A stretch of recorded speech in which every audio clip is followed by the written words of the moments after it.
Welcome to Chroma Celebs. I'm Luna Mendoza, bringing you the latest shocking updates on Sister Wives. Unexpected twists, emotional moments, and unbelievable drama. Stay tuned till the end. Like they're also so I wasn't supposed to fall in love? I don't know. I think I think the tenet was to love everybody equally. Try that. Try your relationship with all your children is different. Your relationship with all your friends is different. There are ones that do different things that have different fulfillments and stuff like that. It's like you find higher love, and then everybody just slaps you down for it. I'll tell you what, there's a divine aspect about my relationship with Robyn, and we have been bitch slapped for it. And I'm sick of it. I know, but I like walking around with, I love this woman and I want peace in this relationship. Right. But I'm to the point where I'm walking around flipping two birds because I am so sick and tired but let's get back of being guilted for loving Robyn. Yes, but you kind of contradicted yourself because How? you just How kind did of said, because you said that you couldn't love a person the same way. Are we supposed to go, okay, I was in Right? sales all my life. There was always a better salesman. And Christine Am I also supposed to said go you can't- murder the better salesman because I'm so jealous that he's getting all the deals? But Christine, Let's really, get real. This is bull that just pisses me off, Suki. Most dramatic moments. Another season of Sister Wives has ended. Season 19 has brought fans to tears with the last few episodes as the series highlighted the loss of Garrison Brown. But finally, viewers were able to see episodes in real time. The tell-alls are always critiqued since KODY Brown usually skims around, having to answer the hard questions. But part 1 was surprisingly refreshing as the host got the family to spill some tea. KODY Brown claims he has been bitch-slapped at the Sister Wives Season 19 tell-all. I can't help myself, but I do love it when KODY gets on his high horse and goes on to have a long monologue. The tell-all part 1 was no different as KODY tried his best to gain support for Sister Wives followers.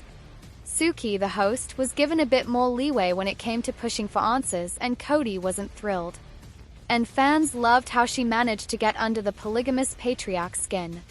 The host first asked KODY about his ability to show favoritism to one special wife, pointing out he was supposed to love everybody equally. But in typical form, KODY snapped. KODY became enraged as he told the host, "Try that. Your relationship with all your children is different.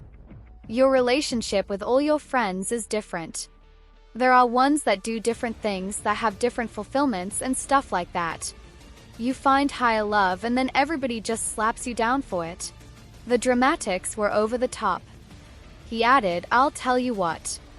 There's a divine aspect about my relationship with Robyn, and we have been bitch-slapped for it. I love this woman and I want peace in this relationship, but I'm to the point where I'm walking around flipping two birds because I am so sick and tired of being guilt for loving Robyn." Meri Brown mocks KODY Brown's divine love during part 1 of the Sister Wives tell-all for season 19. Thankfully, Meri Brown and Yanel Brown weren't buying into KODY's definition of divine love. In fact, the former Sister Wives went as far as to mock the father of 18. Suki reminded the women that KODY once claimed he wanted to raise every wife up to that level of love that he had with Robyn. Yanel scoffed as she noted, "Would have been nice if he communicated that back then." Maybe that's revisionist history too. In hindsight, he's like, "Well, I tried. I wanted to, but they just didn't want to come along." Yanel then told cameras that she had never experienced her ex-husband trying to raise her up, claiming he never talked about that with her. Meri mimicked the sentiments. The mother of one told the host, "I don't think that's fair for him to even say. Because we're all supposed to be Robyn? I'm sorry, I am Meri. I'm not going to be Robyn. I don't want to be Robyn. I'm gonna be my own individual person. I don't want to be her." The host asked if KODY could have ever had equal love for her. Meri noted, "Only if he accepts Meri, and he didn't accept Meri. He didn't for the past 12 or 14 years, or maybe even more. It's probably hard to narrow down the embarrassing stuff KODY has done to his 4 wives. But this time, Christine Brown admitted she was embarrassed by something she had done while married to KODY. During the Sister Wives tell-all, the mother of 6 shared that she was upset with how she had once put KODY first in her life. She revealed, "It's such a weird and embarrassing thing to admit. But my life was wrapped up in what KODY needed and what he wanted and what the family needed and wanted. I probably fixated on that man more than so much. Christine sat in the ick for a moment but went on to explain. She noted, so like even when he wasn't there, I'd be thinking whenever he gets here we're going to do this, this and this. Because he didn't just insert into my life. He didn't do just whatever we were doing. We had to change what we were doing to accommodate him. That's not okay. It's not fair. That's making it so our lives are focused on him. For Christine, the lifestyle became frustrating to her. Now, fans can't wait to see what Part 2 of the tell-all brings. The long-anticipated tell-all Part 1 of Sister Wives Season 19 did not disappoint, delivering raw emotions, shocking confessions, and a glaring spotlight on the emotional debris left in the wake of the Brown family's disintegration. Hosted by Sukanya Krishnan, this first part of the tell-all ignited intense conversations that offered viewers an unfiltered lens into what remains of a once tightly woven plural family, now threadbare and unraveling before our very eyes. It opened with an emotional setup, one that set the tone for the rest of the installment. The entire Brown family, now scattered in their own lives and healing journeys, came together not physically, but through individual sit-down interviews that underlined the severity of their fractured bonds. The separation was symbolic, no shared stage, no togetherness, just raw solitude as each member confronted their truth. Christine Brown emerged as a focal point early on. Her newfound confidence and happiness since leaving KODY were evident, but the pain of the past still lingered under her polished surface. She openly admitted that interacting with KODY and Robyn during family events like Michael T's baby shower was still incredibly awkward. She described them as outsiders in her life now despite their shared history. What was particularly telling was the way Christine carefully navigated her words, not out of fear, but out of a hardened resolve to preserve her peace. Her revelation that she would not go out of her way to foster a relationship with Robyn hit hard, a quiet, brutal truth that spoke volumes about the depth of their past tensions. Meanwhile, Yanelle Brown stood tall as a woman in transition, torn between the residual ties to her family and the urgent need to reclaim her autonomy. She revealed her plans to possibly move to Montana and purchase land with her daughter Meri, a clear signal of her desire to carve out a new chapter far from the shadows of Coyote Pass. Yanelle's recollection of the infamous blow-up fight with KODY on her front porch was one of the episode's most intense moments. Her emotions surfaced as she recounted how KODY's controlling behavior drove a wedge between them. It was not just about property or money, it was about respect or the lack thereof. She spoke of how he tried to make her feel like she wasn't good enough, like she couldn't manage without him. But she's proving him wrong one step at a time. KODY Brown's segments were a storm cloud of defensiveness, frustration, and a disorienting mixture of anger and heartbreak. He painted himself as a man ousted from his own family, claiming he was treated like a villain when all he wanted was unity. KODY's self-pity narrative dominated much of his interview, with repeated assertions that he had been excommunicated by the other wives. He couldn't grasp how things had deteriorated so quickly, and at times his comments felt like veiled jabs, particularly when he claimed the wives ganged up on him. He confessed to feeling emotionally unsafe around Christine and Yanelle, revealing just how deep the divides now run. But perhaps the most eye-opening moment came when KODY reluctantly admitted that his marriage with Robyn had also been impacted by the fallout. He said they no longer knew how to define themselves as a couple amidst the ashes of the larger family unit. That confession cracked the illusion that his marriage with Robyn had remained untouched by the chaos. Robyn Brown, too, was forced to confront hard truths. Her face, often stained with tears, became a recurring image as she grappled with the implosion of the family she had desperately tried to hold together. In this tell-all, Robyn seemed more vulnerable than ever, yet her words often triggered a mix of sympathy and skepticism. She insisted that she never wanted to be the only wife left standing, that she had envisioned a united family, but her delivery didn't always ring true. Christine and Yanelle had earlier accused her of manipulating situations to gain favor with KODY, and during this interview, Robyn skirted around that accusation, never fully denying it but instead expressing regret that the others had misunderstood her intentions. Meri Brown's revelations carried a quiet yet devastating weight. For years, she had clung to the hope that her relationship with KODY might be rekindled, even after years of neglect and emotional estrangement. But during this tell-all, she detailed the moment she decided to let go, the final message she sent to KODY, essentially terminating their spiritual marriage. She read the text aloud, her voice steady yet full of sadness, as she explained how it was time to stop waiting for a relationship that had been dead for years. What made her segment all the more gripping was her rage over how KODY handled the division of Coyote Pass. Meri revealed that he made decisions without consulting her, effectively cutting her out of what she had a legal and emotional stake in. She didn't hesitate to say she was considering involving lawyers to ensure she received what she believed she was owed. For the first time in a long while, Meri didn't appear broken, she appeared determined. Another major undercurrent in the tell-all was the family's collective grief over Garrison Brown's death. Though not the focal point of the episode, his absence hovered in the emotional space between every conversation. Each wife and KODY paid tribute in their own way, and the pain in their eyes was palpable. KODY, in particular, struggled to hold back tears when talking about Garrison. For a moment, all grievances faded and were replaced by a shared sorrow that none of them quite knew how to bear together anymore. This tragedy didn't reunite them, if anything, it underscored how far apart they truly are. Despite the heaviness, the tell-all wasn't without its moments of defiant joy and new beginnings. Christine beamed as she spoke about her marriage to David Woolley, calling it everything she had ever hoped for. She credited David with showing how what true partnership feels like, a subtle yet unmistakable contrast to her years with KODY.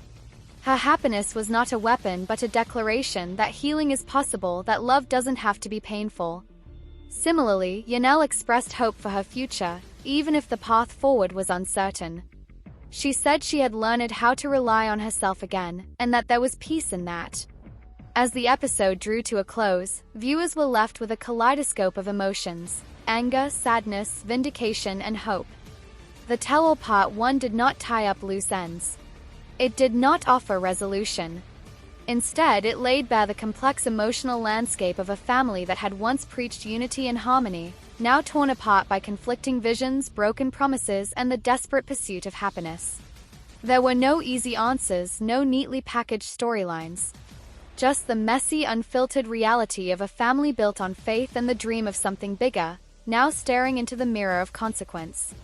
What happens next remains to be seen. But one thing is certain: the Brown family's story is far from over. And for those who followed them for nearly 2 decades, this tell-all served as both a reckoning and a reminder that even the strongest bonds can fracture, but within that break there is always the possibility for something new to emerge. I can't believe how KODY Brown from Sister Wives ignored Meri's feelings for years. In the grand, often chaotic chronicle of the Brown family's plural marriage showcased over nearly 2 decades on Sister Wives, no storyline has lingered with viewers quite like the deep, aching disconnection between KODY Brown and his first wife, Meri. From the early seasons where Meri stood at KODY's side as his legally wedded wife and the matriarch of the sprawling family, to the most recent tell-alls where she appeared isolated, yearning, and emotionally sidelined, their story has been one of steady decline, marked not by explosive fights or scandalous betrayal alone, but by the slow, soul-wearing erosion of love, respect, and validation. KODY Brown didn't just lose affection for Meri. He disregarded her emotions, denied her humanity in quiet moments, and ignored her pain with what some fans have called chilling detachment. From the start, Meri and KODY had the kind of chemistry that reality television was built on. Their marriage, the foundation of the polygamous experiment the world would come to witness, was filled with laughter, intimacy, and a shared belief in their lifestyle. Meri was the one who introduced the idea of plural marriage to KODY. She was the reason he even considered adding wives to the equation. And yet, as the family expanded, first with Yanel, then Christine, and finally Robyn, Meri's emotional space in KODY's life seemed to shrink with every new addition. It was as though her importance diminished with each marriage, and KODY became more interested in managing the logistics of a growing household than tending to the emotional well-being of the woman who started it all with him.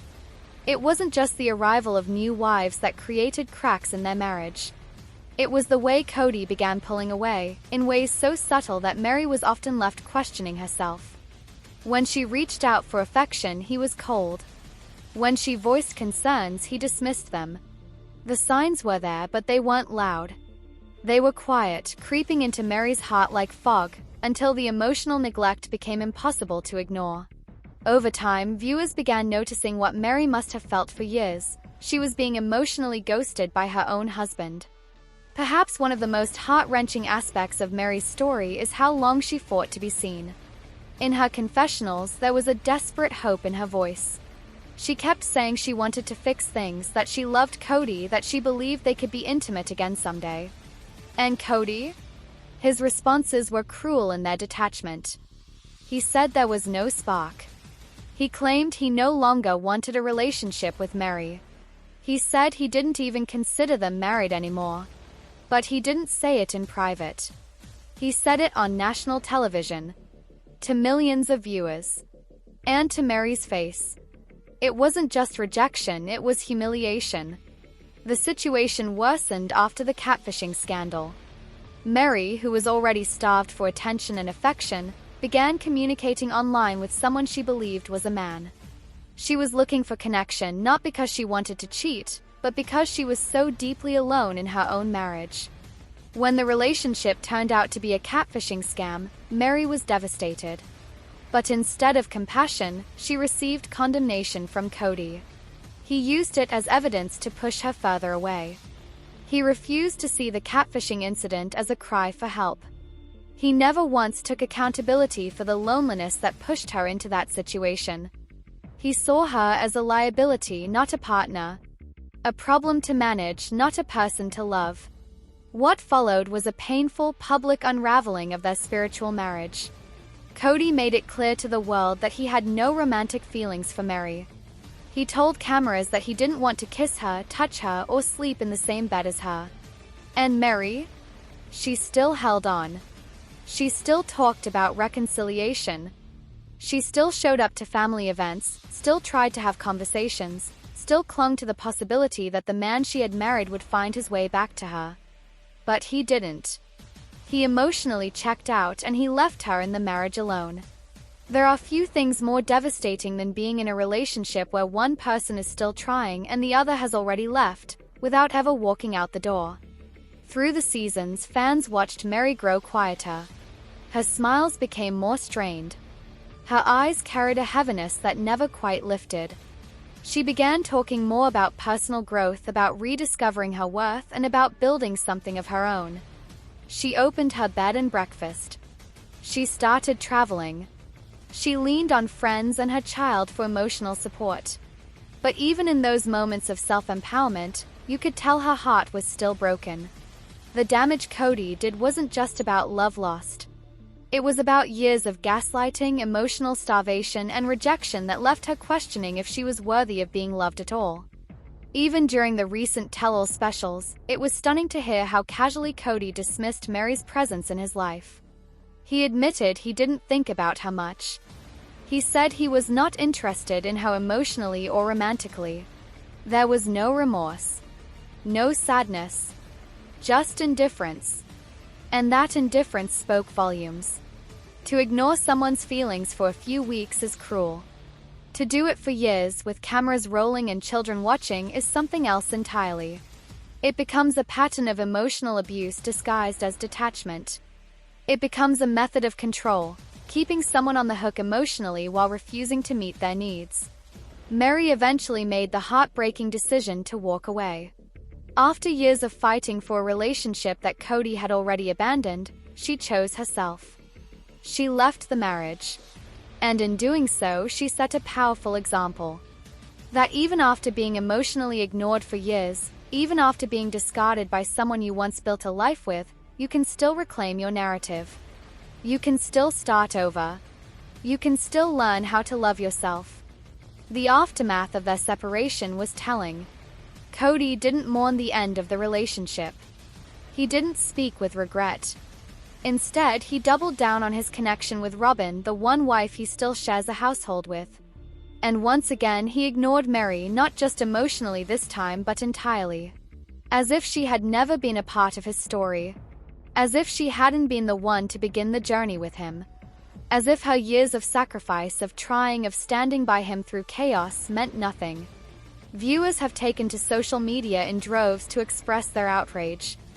Fans of Sister Wives have long been divided over the family's choices, but when it comes to Meri, the consensus has been nearly universal. She deserved better. She deserved a husband who saw her, who appreciated her, who fought for her when things got hard. Not one who turned his back when things got complicated. Not one who chose convenience over commitment. Not one who made her feel like she was less than. What makes Meri's story so relatable to so many women is that it taps into a universal pain. The pain of being emotionally ignored by someone you love. The pain of showing up for someone who no longer shows up for you. The pain of holding on when the other person has let go. It's a heartbreak that doesn't just happen in one moment. It's a slow bleed. And Meri bled for years before finally deciding to stop the pain.